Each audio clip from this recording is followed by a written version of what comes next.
According to the most recent satellite images, North Korea's largest political prison camp is apparently expanding its operation. Jose, using Google Earth satellite imagery, Curtis Melvin, he's from the U.S. Korea Institute at Johns Hopkins.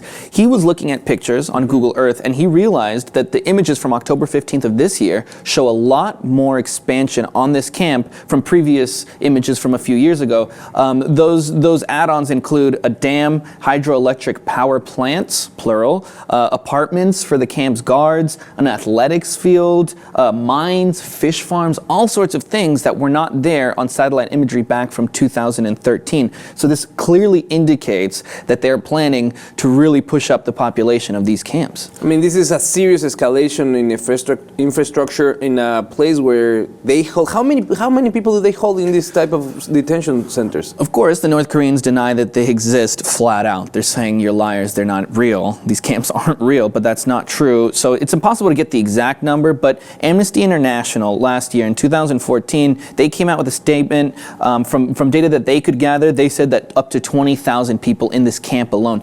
This camp has grown to be the size half of the size of Pyongyang, the nation's capital, just to give you a scale of how large this camp actually is. Insane, right? It is insane. I mean, if we talk about imprisonment, the United States has a pretty high number, around 2 million of people that are behind bars. But what is very, very important is to know why are these people in prison. And I think that that's what it makes the key difference. Here for profit, there for ideology. Most of these are prisoners because they are dissenting from the government. So the government decides to put them away and charge them with whatever they want. What's interesting to me is, I mean, we come out with these tales that we hear from people that have escaped these kinds of camps, who have defected to the South. That combined with this kind of satellite imagery, which is blatantly showing what's going on there, yet they still deny it. And they still say this is nothing but BS, Western propaganda. It simply isn't true. So that's what I find most baffling. I gave you the numbers for this camp alone. It's estimated that 80 to 120,000 prisoners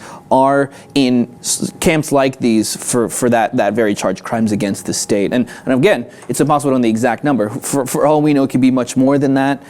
But you know, this just, I think, highlights Kim Jong-un's crazy, the way that he's ruling his country, let's just say. I mean, the fact that he's executed so many people close to him, sometimes even family members.